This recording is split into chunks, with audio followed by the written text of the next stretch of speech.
So hello dear students, welcome to my channel Gateway for Engineers. So in the last class we have discussed types of support and the connection of support with the member. किस तरीके से support क्या कर रहा है, support prevent कर रहा है displacement of member और displacement of member caused by the force. So जो force displacement ट्राई कर रहा है मेंबर को डिस्प्लेस करने का ट्राई कर रहा है उसको सपोर्ट पे मेंबर के डिस्प्लेसमेंट को सपोर्ट पे कौन प्रिवेंट कर रहा है, रिएक्शंस प्रिवेंट कर रही है. और रिएक्शंस कैसे डेवलप हो रही है, रिएक्शंस डेवलप हो रही है थ्रू सपोर्ट और यू कैन से the connection between member and support. Now in the today's class हम लोग ये एनालाइज करेंगे कि जो मेंबर है, मेंबर सपोर्ट वाले पॉइंट पर तो डिस्प्लेस नहीं हो पा रहा है, बट सपोर्ट के अलावा जो बाकी पॉइंट्स है, suppose this is the member and this member is connected to the support like this. यहाँ पे सपोर्ट से कनेक्टेड है तो सपोर्ट वाले पॉइंट पे ये फोर्स लगाया P, तो सपोर्ट वाले पॉइंट पे तो ये मेंबर डिस्प्लेस नहीं हो पाया, बट सपोर्ट के अलावा जो बाकी पॉइंट्स है, बाकी जो सेक्शंस है, उन सेक्शंस के अबाउट ये मेंबर क्यों नहीं डिस्प्लेस हो पा रहा है.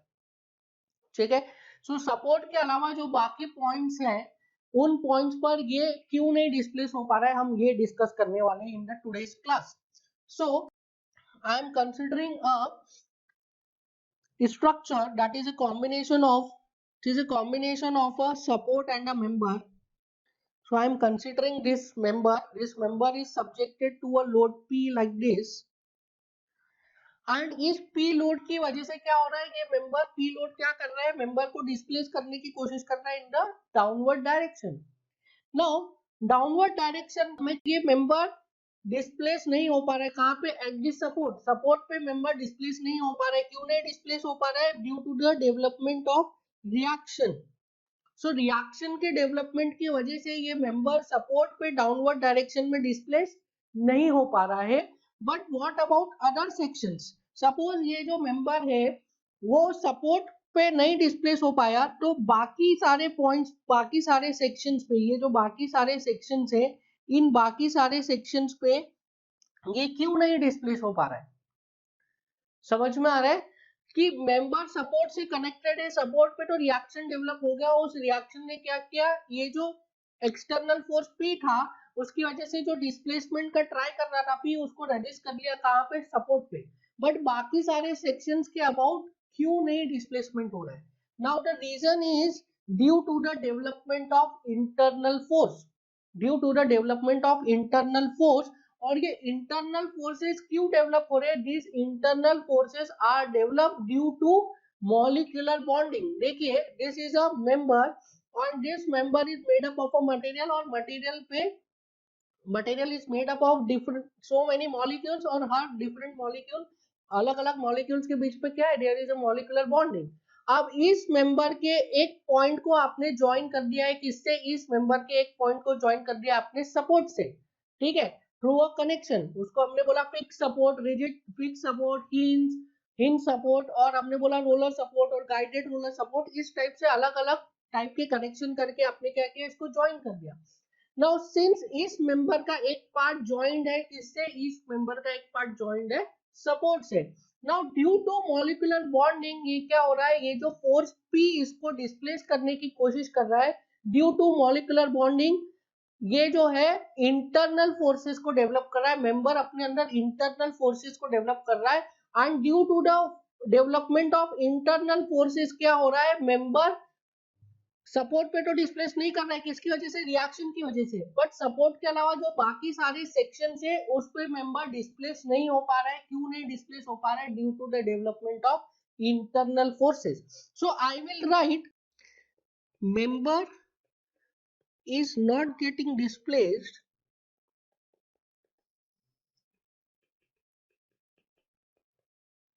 at support due to the development of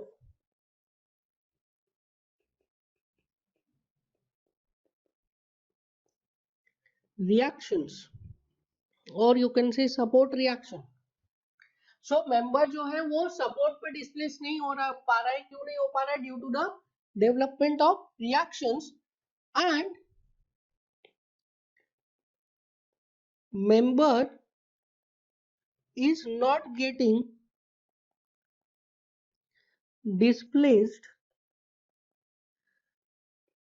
at any other section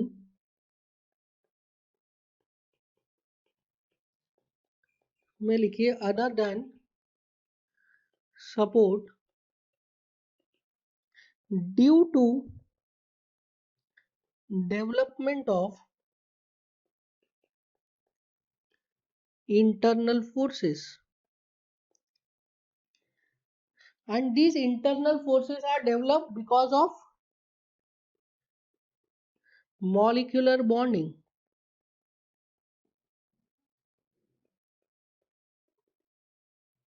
ठीक है, so due to the development of internal forces क्या हो रहा है, ये जो मेंबर है वो सपोर्ट पे तो डिस्प्लेस नहीं कर रहा है, किसकी वजह से, रिएक्शन की वजह से, बट सपोर्ट के अलावा जो बाकी सारे सेक्शन है उस पर डिस्प्लेस नहीं कर रहा है। क्यों नहीं डिस्प्लेस कर रहा है? Due to the development of internal forces, and ये इंटरनल फोर्स क्यों डेवलप हो रहे हैं? Because of molecular bonding.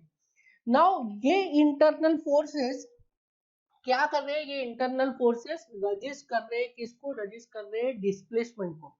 किसके डिस्प्लेसमेंट को? मेंबर के डिस्प्लेसमेंट को। कहां पे? बाकी सारे इनफाइनाइट सेक्शंस पे अदर देन सपोर्ट। सपोर्ट के अलावा जितने भी इनफाइनाइट सेक्शंस है उन सभी सेक्शंस पे डिस्प्लेसमेंट को कौन रजिस्ट कर रहा है? उन सभी सेक्शंस पे डिस्प्लेसमेंट को रजिस्ट कर रहा है। कौन रजिस्ट कर रहा है? इंटरनल फोर्सेस रजिस्ट कर रहा है। सो अभी से जो पूरी की पूरी कहानी हमारी चलेगी, अभी से जो पूरा का पूरा डिस्कशन चलेगा वो इन इंटरनल फोर्सेस के बारे में ही चलेगा।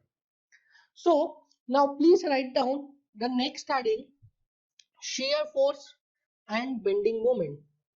So we are going to start the first chapter, shear force and bending moment, or you can write shear force diagram and bending moment diagram. shear force diagram and bending moment. So यहाँ तक आपको समझ में आ गया है that member है, member का support पे क्यों नहीं हो रहा है डिस्प्लेसमेंट? सपोर्ट पे डिस्प्लेसमेंट नहीं हो रहा है क्योंकि रिएक्शन डेवलप हो रही है। जिस डायरेक्शन में रिएक्शन डेवलप होगी उस डायरेक्शन में मेंबर सपोर्ट पे डिस्प्लेस नहीं करेगा। मेंबर है, मेंबर का सपोर्ट के अलावा बाकी सारे जो इनफाइनाइट सेक्शन है उस पर डिस्प्लेसमेंट क्यों नहीं हो रहा है? Due to the development of internal force. Internal force क्यों डेवलप होते हैं? मॉलिक्यूलर बॉन्डिंग की वजह से। अब स्टूडेंट ने पूछा बाकी सारे सेक्शन पे डिस्प्लेसमेंट का क्या मतलब? देखिए सपोर्ट पे तो डिस्प्लेसमेंट का मतलब ये पूरा का पूरा ही नीचे चला गया, ऊपर चला गया। बाकी सारे सेक्शंस पे डिस्प्लेसमेंट का मतलब, बाकी सारे सेक्शंस पे डिस्प्लेसमेंट का मतलब है कि वो वहां से ब्रेक होके क्यों नहीं डिस्प्लेस हो रहा है। Suppose this is a member and this is subjected to a load P। Support पे तो डिस्प्लेसमेंट नहीं हुआ, हमें पता है क्यों नहीं हुआ सपोर्ट पे displacement, due to the connection between support and member. Support के अलावा suppose there is this section, तो इस सेक्शन के अबाउट डिस्प्लेसमेंट क्यों नहीं हो रहा है? इस सेक्शन के अबाउट डिस्प्लेसमेंट का मतलब क्या है? कि इस टाइप से ये डिस्प्लेस हो जाए, इस टाइप से। सो इस सेक्शन के अबाउट जो ये सेक्शन मैंने बनाया एक्स एक्स, इस सेक्शन के अबाउट इस टाइप से है। सपोज ये जो पॉइंट है, this point is connected with the support, and ये वाला जो मेंबर है ये अलग मेंबर है और ये इससे अलग होके ऐसा डिस्प्लेस क्यों नहीं हो रहा है?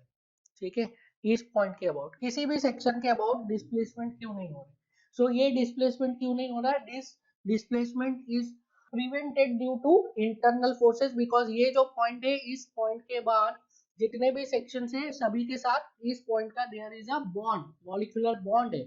ठीक है, यहाँ पे इंटरनल फोर्सेस डेवलप हो रहे हैं, due to the development of that internal forces किसी भी सेक्शन पे डिस्प्लेसमेंट नहीं हो रहा है। लाइक दिस, मतलब कि जो मेंबर है वो ब्रेक होके मूव नहीं कर रहा है due to the development of internal forces, और you can say internal forces क्यों डेवलप हो रहे हैं? Because of molecular bonding. So यहाँ तक हमें समझ में आ गया है कि सपोर्ट पे डिस्प्लेसमेंट क्यों नहीं हो रहा है। सपोर्ट पे डिस्प्लेसमेंट इसलिए नहीं हो रहा है due to the development of reactions, and support के अलावा बाकी सारे सेक्शंस पे क्यों नहीं डिस्प्लेसमेंट हो रहा है? Due to development of internal forces, और इंटरनल फोर्सेस क्यों डेवलप हो रहे हैं? Because of molecular bonding. Now हम लोग अब हमारे चैप्टर पे आते हैं, that is shear force and bending moment. So shear force diagram and bending moment diagram बनाने से पहले और बनाना सीखने से पहले हम क्या डिस्कस करेंगे? We will discuss about shear force and bending moment. Shear force and bending moment. So the first discussion will be of shear force. Now I am assuming a structure, मतलब एक member और एक support में assume कर रहा हूँ. So this is a member. So this is a cantilever beam, and this cantilever beam is subjected to a number of forces. This is P1 force. This is P2 force. This is P3 force. This is P4 force. This is P5 force. So इस type से इस structure पे और you can से इस cantilever beam पे number of forces है P1, P2, P3, P4, P5. Now अब स्टूडेंट से पूछा किसी ने कि इन फोर्सेस में से कौन से शियर फोर्स है, तो किसी स्टूडेंट ने बताया that P2 and P3 are shear force, किसी स्टूडेंट ने बताया that P2 and P4 are shear force, किसी स्टूडेंट ने बताया P2, P3, P4, P5. These four are shear force and P1 is axial force. So यहाँ पे P1, P2, P3, P4, P5 में से एक भी shear force नहीं है. आप समझिए shear force क्या है. जो अभी हमने इंटरनल फोर्स की बात की ना, इंटरनल फोर्स क्यों डेवलप हो रहे थे, इंटरनल फोर्स डेवलप हो रहे थे मेंबर के डिस्प्लेसमेंट को प्रिवेंट करने के लिए. कहाँ पे, at all the sections other than the support. Support के अलावा जितने भी सेक्शंस है उन सभी सेक्शंस पे डिस्प्लेसमेंट को कौन प्रिवेंट कर रहा है, इंटरनल फोर्स. और वो इंटरनल फोर्स में से एक फोर्स है कौन सा, shear force. So shear force is an internal force. क्यों डेवलप हो रहा है, वो डेवलप हो रहा है मेंबर के डिस्प्लेसमेंट को प्रिवेंट करने के लिए. ठीक है, और कहां पे डेवलप हो रहा है, इन द ट्रांसवर्स डायरेक्शन. तो shear force is the internal transverse force which is developed to prevent what, which is developed to prevent displacement of member at all the sections other than the support. Support के अलावा जितने भी sections हैं उन सभी sections पर जो internal force develop हो रहा है इन द ट्रांसवर्स डायरेक्शन, क्यों डेवलप हो रहा है, वो डेवलप हो रहा है इस मेंबर के डिस्प्लेसमेंट को प्रिवेंट करने के लिए. उस फोर्स को क्या बोलेंगे, उस फोर्स को हम बोलेंगे शियर फोर्स. ठीक है, so by concept this is the shear force. कौन सा फोर्स है ये, आप 3-4 पॉइंट्स इसमें याद रखेंगे. शियर फोर्स कौन सा फोर्स है, इंटरनल फोर्स है. कहां पे डेवलप हो रहा है, ट्रांसवर्स डायरेक्शन में डेवलप हो रहा है. क्यों डेवलप हो रहा है, मेंबर के डिस्प्लेसमेंट को प्रिवेंट करने. अब मेंबर के डिस्प्लेसमेंट को प्रिवेंट करना, क्या मैं उसे ये भी बोल सकता हूं मेंबर को स्टैटिक इक्विलिब्रियम में रखना. हम ऑलरेडी पढ़ चुके दैट सोम का जो हिडन क्राइटेरिया क्या है, दैट सोम का hidden criteria that member net force on the member is 0. And अगर नेट फोर्स मेंबर पे 0 है दैट मींस मेंबर में कोई डिस्प्लेसमेंट नहीं है. सो इंटरनल फोर्स डेवलप हो रहा है. शियर फोर्स क्यों डेवलप हो रहा है, मेंबर के डिस्प्लेसमेंट को प्रिवेंट करने के लिए. उसका मतलब क्या है, मेंबर को स्टैटिक इक्विलिब्रियम में रखने के लिए. कहां पर, at all the infinite sections other than support. Support के अलावा जितने भी infinite sections है सभी sections पे डेवलप होगा in the transverse direction. क्यों डेवलप होगा, मेंबर को स्टैटिक इक्विलिब्रियम में. नाउ इसी से क्या होता है, शियर फोर्स की डेफिनेशन आती है, please right. So shear force is, so shear force at any section is the internal force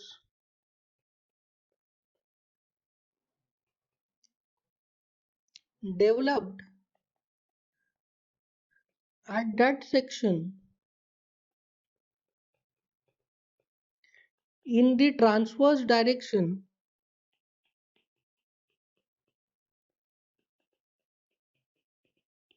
to maintain free body diagram in force equilibrium, or you can say in static equilibrium.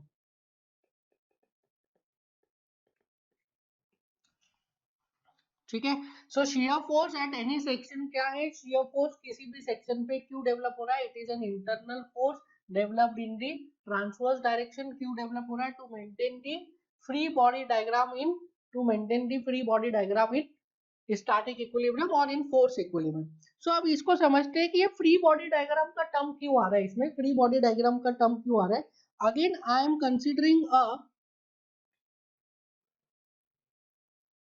member. Suppose this is a cantilever beam and this cantilever beam is subjected to a force P. This cantilever beam is subjected to a force P and मैं क्या analyse कर रहा हूँ, मैं analyse कर रहा हूँ कि ये बीम जो है वो इस सेक्शन x6 के अबाउट क्यों डिस्प्लेस नहीं हो रही है। मतलब ये कोई एक सेक्शन है x6, उस सेक्शन के अबाउट बीम क्यों डिस्प्लेस नहीं हो रहा है।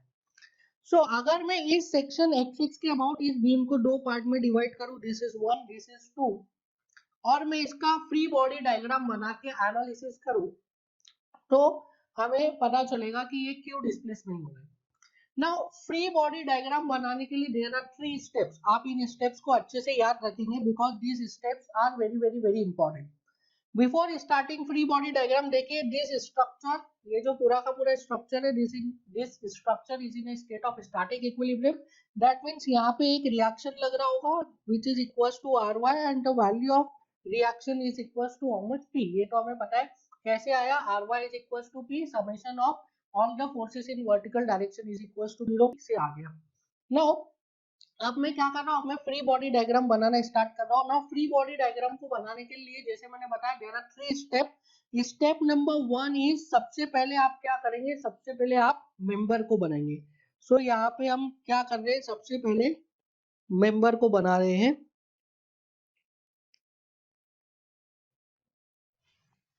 सो ये मेंबर को बना लिया, कहाँ पे, दिस इज पार्ट 1। सो मैं इसका नॉमेनक्लेचर कर देता हूँ, this is point A, this is point B और ये तो x है। सो दिस इज ए यहाँ पे and this is the section x6।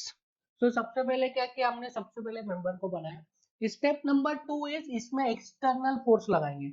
So I am applying external force.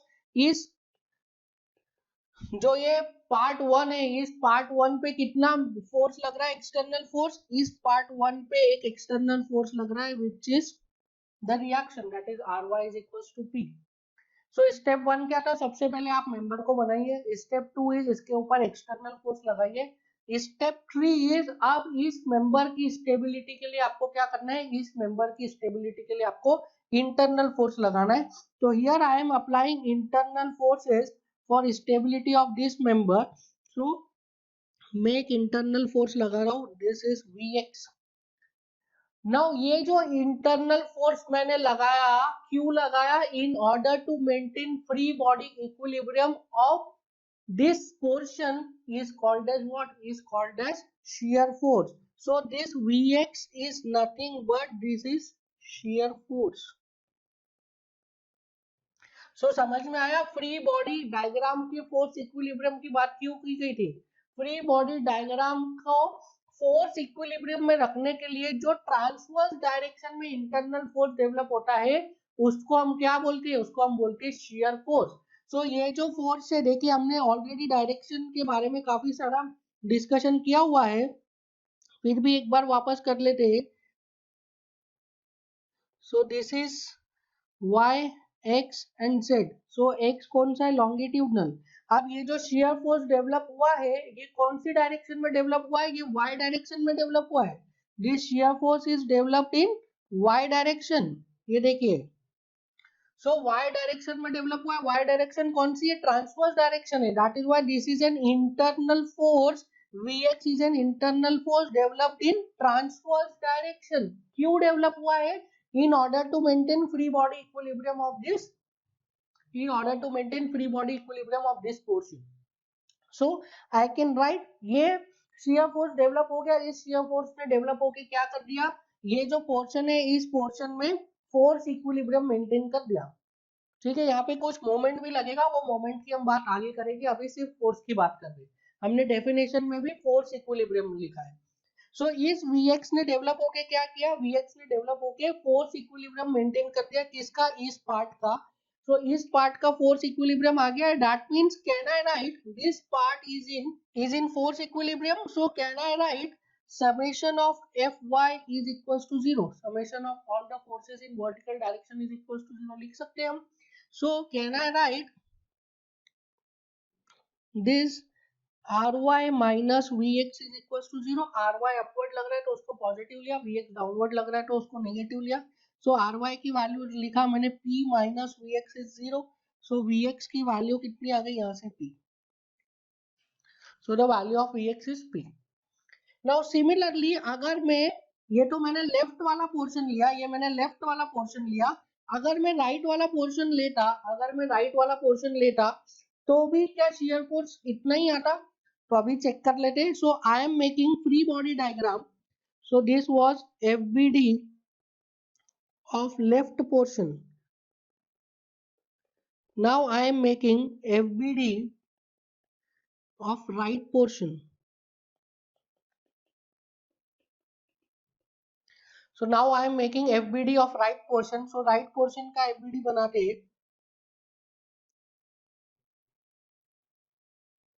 So सबसे पहला स्टेप क्या है? सबसे पहला स्टेप है मेंबर को बनाइए. सेकेंड स्टेप इज इसमें एक्सटर्नल फोर्स लगाइए. तो इसमें एक्सटर्नल फोर्स कौन सा लग रहा है? P. P एक्सटर्नल फोर्स लग रहा है इसमें. सो पहले मेंबर को बनाया, फिर उसमें एक्सटर्नल फोर्स लगाया.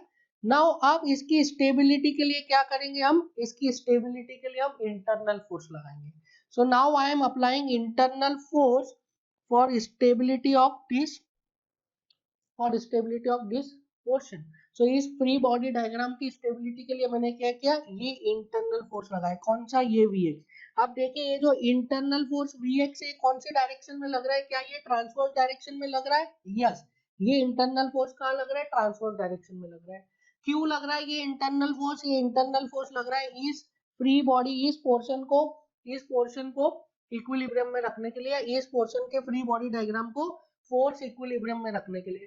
तो क्या मैं इस Vx को शियर फोर्स बोल सकता हूँ? Yes, we can say this Vx is what? This Vx is a shear force.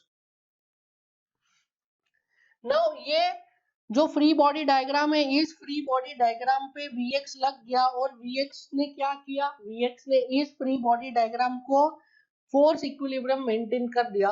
Vx ने डेवलप होके ये फ्री बॉडी डायग्राम का फोर्स इक्विलिब्रियम मेंटेन कर दिया. कहाँ पे लगा? Vx सेक्शन x पे. सो Vx ने डेवलप होके इस फ्री बॉडी डायग्राम का फोर्स इक्विलिब्रियम मेंटेन कर दिया. तो क्या मैं लिख सकता हूँ summation of Fy is equal to 0.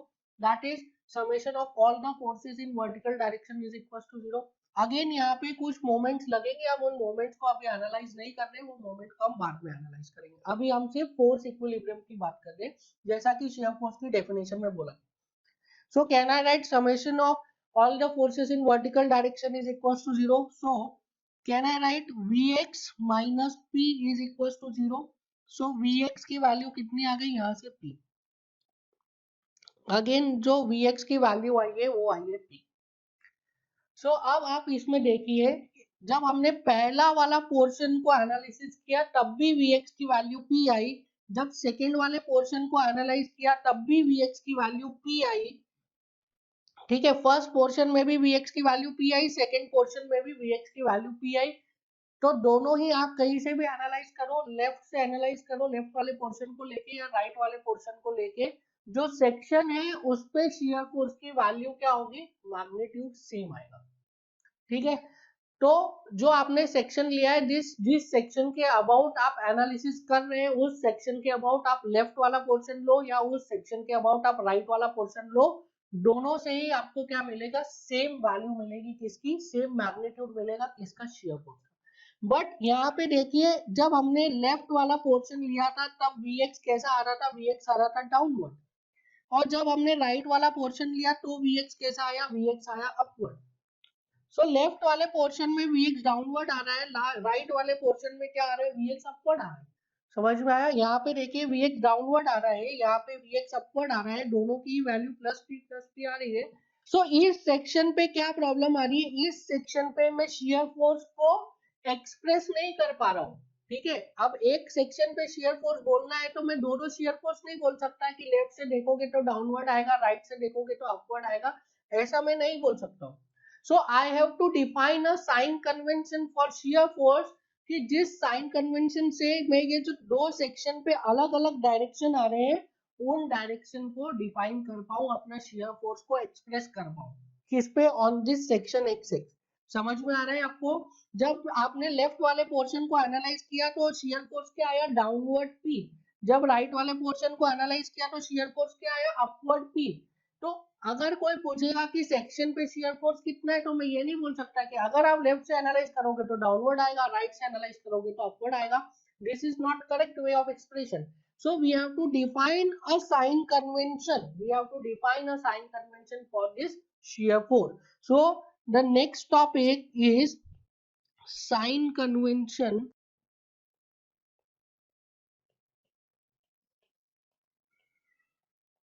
of shear force. Sign convention of shear force. देखिए अलग अलग ऑथर्स, अलग अलग एनालिस्ट अलग अलग साइन कन्वेंशन ले सकते हैं। ठीक है, हो सकता है मेरा साइन कन्वेंशन कुछ और है, आपने अभी तक जो पढ़ा है उसमें साइन कन्वेंशन कुछ और हो। बट साइन कन्वेंशन का ये रूल है, ये हमेशा आप याद रखिए, आपको कोई भी एक साइन कन्वेंशन ही फॉलो करना है। जिस साइन कन्वेंशन पे आपको 100% भरोसा है आपको वही वाला साइन कन्वेंशन फॉलो करना। ऐसा नहीं कर सकते कि कभी आपने अपना साइन कन्वेंशन ले लिया, कभी मेरा ले लिया, कभी किसी और का ले लिया, ऐसा नहीं कर सकते। ना मैं आपको ये सजेस्ट करूंगा कि जो हम साइन कन्वेंशन यूज करने वाले हैं, अगर आप उस साइन कन्वेंशन को यूज कर रहे हैं तो अभी तक जो भी साइन कन्वेंशन आपने पढ़े उन सबको भूल जाइए। ठीक है, उन सब साइन कन्वेंशन को भूल जाइए और जो मैं साइन कन्वेंशन बता रहा हूँ उसी को लीजिए। और या तो आपको अपना साइन कन्वेंशन पे पूरा पूरा भरोसा है तो आप उसको ही याद रखिए, मेरे वाले साइन कन्वेंशन को याद रखिए। नाउ मैं जो ये साइन कन्वेंशन अभी आपको बता रहा हूँ, this sign convention is derived from some very standard books, और जितने भी मैं आगे साइन कन्वेंशन लूंगा that sign conventions are derived from very standard book, और उससे आप कभी भी कंफ्यूज नहीं होंगे। सो मैं आपको ये सजेस्ट करूंगा कि अगर आप मेरा साइन कन्वेंशन यूज कर रहे हैं तो प्लीज अभी तक जितने भी साइन कन्वेंशन आपने पढ़े हैं वो सब भूल जाइए। So according to the sign convention of shear force we are discussing about positive sign convention. Positive sign convention, ठीक है, हम पॉजिटिव को डिस्कस करेंगे। पॉजिटिव के अपोजिट जो होगा वो क्या होगा, अपने आप negative. So that shear force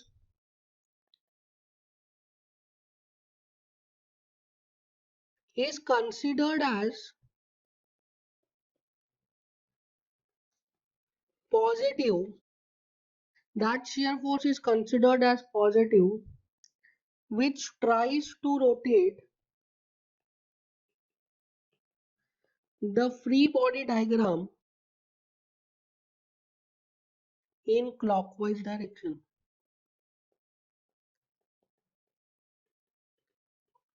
So that shear force is considered to be positive which tries to rotate the free body diagram in clockwise direction. Now अब ये आपने डेफिनेशन पढ़ ली। अब ये डेफिनेशन के बाद अब आप इस सेक्शन एक्स एक्स पे जो शियर फोर्स आ रहे हैं आप इनको एनालाइज कीजिए। नाउ ये जो हमने लेफ्ट वाला पोर्शन का एनालिसिस किया था, लेफ्ट वाले पोर्शन का एनालिसिस, इसमें जो ये Vx star, this Vx shear force क्या ट्राई कर रहा है, ये Vx शियर फोर्स ट्राई कर रहा है इस फ्री बॉडी डायग्राम को क्लॉकवाइज रोटेट करने के लिए। ठीक है, ये शियर फोर्स क्या कर रहा है, इस फ्री बॉडी डायग्राम को क्लॉकवाइज रोटेट करने के लिए। सिमिलरली ये जो राइट वाला पोर्शन हमने एनालाइज किया था उसमें जो ये शियर फोर्स आ रहा है Vx, ये शियर फोर्स क्या ट्राई कर रहा है, अगेन इस फ्री बॉडी डायग्राम को क्लॉकवाइज रोटेट करने का। सो ये दोनों ही शियर फोर्स क्या कर रहे हैं, ये दोनों ही शियर फोर्स ये ट्राई कर रहे हैं कि फ्री बॉडी डायग्राम को क्लॉकवाइज डायरेक्शन में रोटेट करे। So this shear force is what, this shear force is positive shear force. So I can say the value of shear force at section xx is what, plus p। वो shear force क्या करेगा, वो shear force clockwise rotate करेगा किसको, member को। so this shear force is trying to rotate the member in clockwise direction, so this shear force is positive। now यहाँ पे जो मैंने Vx का डायरेक्शन ये अज्यूम किया था ना, मैंने Vx यहाँ पे डाउनवर्ड अज्यूम किया, यहाँ पे अपवर्ड अज्यूम किया, तो अभी से हम Vx का वही डायरेक्शन अज्यूम करेंगे जो कि फ्री बॉडी डायग्राम को कैसा रोटेट करेगा, जो कि फ्री बॉडी डायग्राम को क्लॉकवाइज रोटेट करेगा. So this Vx is trying to what, trying to rotate the free body diagram in clockwise direction. So हमेशा हम Vx का वही डायरेक्शन, हमेशा शियर फोर्स का वही डायरेक्शन अज्यूम करेंगे जो कि क्या ट्राई करेगा, जो कि क्लॉकवाइज डायरेक्शन में रोटेट करने का ट्राई करेगा. अगर उसकी वैल्यू पॉजिटिव आ गई, जो मैंने अज्यूम किया उसकी वैल्यू पॉजिटिव आ गई सॉल्व करने के बाद, तो हम क्या बोलेंगे, शियर फोर्स पॉजिटिव है. अगर शियर फोर्स को मैंने अज्यूम किया पॉजिटिव डायरेक्शन में और उसकी वैल्यू आ रही है नेगेटिव, दैट मींस हम बोलेंगे at that section the value of shear force is negative. समझ में आया, क्लियर है. सो ये हमेशा हम शियर फोर्स कैसा अज्यूम करेंगे, हमेशा शियर फोर्स अज्यूम करेंगे जो कि मेंबर को क्या करेगा, जो कि फ्री बॉडी डायग्राम को क्लॉकवाइज रोटेट करेगा. अगर shear force free body diagram को क्लॉकवाइज रोटेट कर रहा है, that means that shear force is positive, otherwise negative. So हमेशा हम क्या करेंगे, इस Vx का वो डायरेक्शन अज्यूम करेंगे जो कि क्या करेगा, मेंबर को क्लॉकवाइज रोटेट. क्लियर है. सो साइन कन्वेंशन आप बिल्कुल क्लियर रखेंगे, इसमें जरा भी कंफ्यूज नहीं होना है. कई सारे बच्चे ऐसा साइन कन्वेंशन याद रखते हैं, left downward, right upward, left upward, right downward, इसमें बहुत कंफ्यूजन है.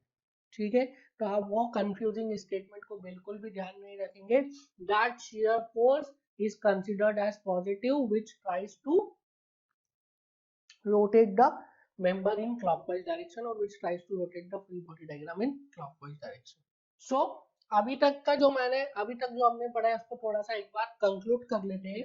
क्या है, एक मेंबर है, member is connected with support. So जो member is connected with support and member पे एक फोर्स लग रहा है P. ये P फोर्स क्या कर रहा है, इस मेंबर को डिस्प्लेस करने की कोशिश कर रहा है. बट मेंबर का डिस्प्लेसमेंट सपोर्ट पे कौन प्रिवेंट कर रहा है, मेंबर का डिस्प्लेसमेंट सपोर्ट पे प्रिवेंट कर रहा है रिएक्शन. रिएक्शन कैसे डेवलप हो रही है, रिएक्शन डेवलप हो रही है due to connection of member with the support. And support पे रिएक्शन डेवलप हो रही है, उसकी वजह से क्या हो रहा है, मेंबर जो है वो सपोर्ट पे डिस्प्लेस नहीं कर पा रहे. ठीक है, नाउ मेंबर जो है वो सपोर्ट पे डिस्प्लेस नहीं कर पा रहा है, ये इतना समझ गए. बट सपोर्ट के अलावा जो बाकी सारे सेक्शन है, उन सेक्शन पर मेंबर क्यों नहीं डिस्प्लेस कर पा रहा है, due to the development of internal force. Internal force क्यों डेवलप हो रहे हैं, इंटरनल फोर्स डेवलप हो रहे हैं because of molecular bonding. Now वो इंटरनल फोर्स जो डेवलप हो रहा है इन द ट्रांसवर्स डायरेक्शन, क्यों डेवलप हो रहा है, in order to maintain free body equilibrium, और you can say force equilibrium of the member, उसको हम क्या बोलेंगे, free body equilibrium of the member, उसको हम क्या बोलेंगे, शियर फोर्स. अब वो शियर फोर्स जो इज डेवलप हो रहा है in the transverse direction and tries to rotate the member in clockwise direction, उस शियर फोर्स को हम क्या बोलेंगे, उस शियर फोर्स को हम बोलेंगे पॉजिटिव शियर. ठीक है, इतना आ गया समझ में. नाउ अब हम थोड़ा आगे बढ़ते. सो ये जो डेफिनेशन हमने अभी बताई, shear force is the internal force which is developed in transverse direction to maintain the force equilibrium of free body diagram. ठीक है, फ्री बॉडी डायग्राम का फोर्स इक्विलिब्रियम मेंटेन करने के लिए जो ट्रांसवर्स डायरेक्शन में इंटरनल फोर्स डेवलप हो रहा है उसको हमने क्या बोला, shear force. Now the problem with that definition, ये जो अभी हमने डेफिनेशन पढ़ा, इस डेफिनेशन के साथ देयर इज अ प्रॉब्लम कि this definition is very typical. अगर आपके पास कोई सिंपल स्ट्रक्चर दिया है तो आप इस डेफिनेशन से इजीली शियर फोर्स निकाल सकते हैं. बट अगर कोई कॉम्प्लिकेटेड स्ट्रक्चर है जिसमें नंबर ऑफ फोर्सेस लग रहे हैं, उसके लिए अगर आपको शियर फोर्स निकालना है तो इस डेफिनेशन से शियर फोर्स निकालना कुछ डिफिकल्ट हो जाता है, टिपिकल हो जाता है. So if I consider a structure like this,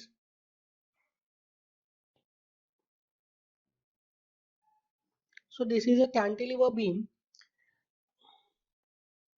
and this cantilever beam is subjected to a number of loads.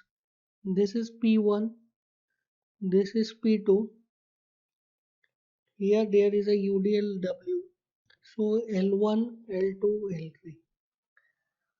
so अगर ये मेरा स्ट्रक्चर है जिसमें कि नंबर ऑफ लोड्स लग रहे हैं P1, P2, W, P3 और n नंबर ऑफ लोड्स है, तो जो अभी हमने डेफिनेशन पढ़ी उस डेफिनेशन से अगर मुझे इसमें शियर फोर्स निकालना है, तो suppose this is section 1-1, this is section 2-2, this is section 3-3. तो अगर 1-1 सेक्शन पे मुझे शियर फोर्स निकालना है तो पहले 1-1 सेक्शन का अबाउट फ्री बॉडी डायग्राम बनाना पड़ेगा, या तो लेफ्ट का या तो राइट का। फिर 2-2 सेक्शन पे मुझे शियर फोर्स निकालना है तो 2-2 सेक्शन पे मुझे फ्री बॉडी डायग्राम बनाना पड़ेगा, या तो लेफ्ट का या तो राइट का।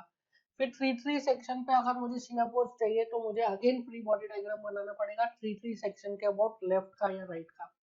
सो क्या करना पड़ रहा है, मुझे number of free body diagrams बनाने पड़ रहे हैं, जिसकी वजह से क्या हो रहा है, हमारी कैलकुलेशंस है वो कॉम्प्लिकेटेड हो रही है और टिपिकल हो रही है, ज्यादा टाइम कंज्यूम कर रही है।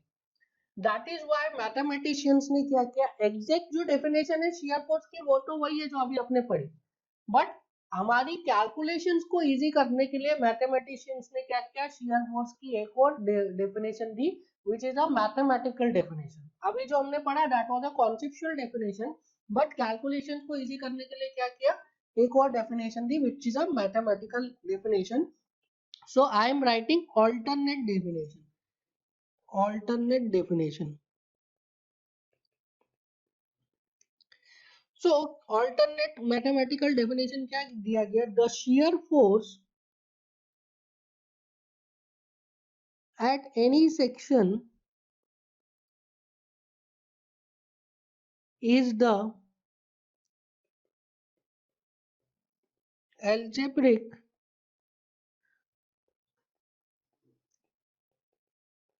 summation of all the transverse forces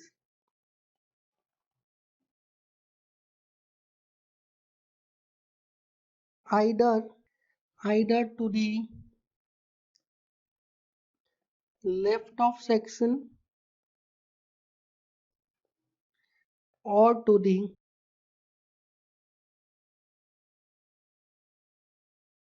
right of section. Shear force at any section is the algebraic summation of all the transverse forces either to the left of section or to the right of section. ये क्या है, this is a mathematical definition and इससे क्या होता है, हमारी calculations easy हो जाती है. So if I consider this mathematical definition, तो इसमें हमें अलग अलग फ्री बॉडी डायग्राम बनाने की जरूरत नहीं है, जो भी सेक्शन पे हमें शियर फोर्स की वैल्यू निकालनी है, जो भी सेक्शन पे हमें शियर फोर्स की वैल्यू निकालनी है, उस सेक्शन पे देखिए उसके लेफ्ट में जितने भी ट्रांसवर्स फोर्सेस है उसका अलजेब्रिक सम कितना हो रहा है, या फिर उस सेक्शन के राइट में जितने भी ट्रांसवर्स फोर्सेस है उसका अलजेब्रिक सम कितना हो रहा है, and the algebraic sum of all the transverse forces उसको हम क्या बोल देंगे, डायरेक्टली शियर फोर्स बोल देंगे। सो हम अगर ये वाला ही एग्जांपल देखें सेकंड डेफिनेशन से, तो सेकंड डेफिनेशन से if I want to write shear force at section X X, तो सेक्शन एक्स एक्स पे अगर मुझे शियर फोर्स देखना है, लिखना है, तो एक्स एक्स के लेफ्ट में देख लीजिए कितने ट्रांसफर फोर्स आ रहे हैं, ओनली वन ट्रांसफर फोर्स आ रहा है। तो सेक्शन एक्स एक्स के लेफ्ट में ट्रांसफर फोर्सेस का अलजेब्रिक सम कर दीजिए, कितना आ जाता है, it is P. And this P force क्या कर रहा है, ये क्लॉकवाइज रोटेशन कर रहा है। So I will write shear force at section X X, Vx is equals to plus P. So by second definition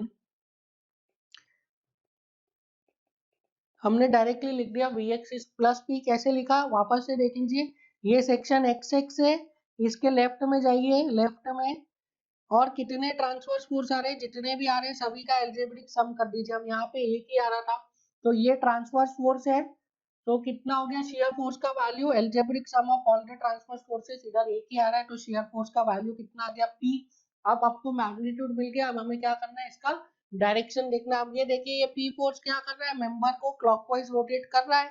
so this Vx कितना हो गया, दिस प्लस पी। क्लॉकवाइज को हमने क्या लिया है, positive shear force is that shear force which tries to rotate, तो ये p क्लॉकवाइज रोटेट करता है, so it is plus p।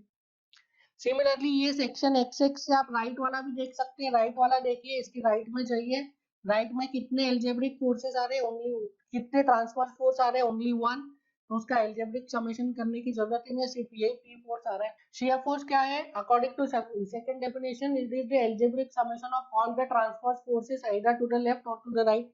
तो सभी ट्रांसफर फोर्सेस का समेशन कर लीजिए, राइट में कितना आ गया, it is P. So P आ गया यहाँ पे। शियर फोर्स कितना आ गया, राइट से देखा तो, अगर मैं राइट से एनालाइज करूं तो फ्रॉम राइट Vx की वैल्यू कितनी आ गई, P। अब ये देखिए इसका तो मैग्नीट्यूड आ गया P। अब डायरेक्शन देखिए, P फोर्स क्या कर रहा है, क्लॉकवाइज रोटेट कर रहा है, ये P फोर्स क्लॉकवाइज रोटेट कर रहा है, तो आई will right the value of P shear force at section x6 is plus P.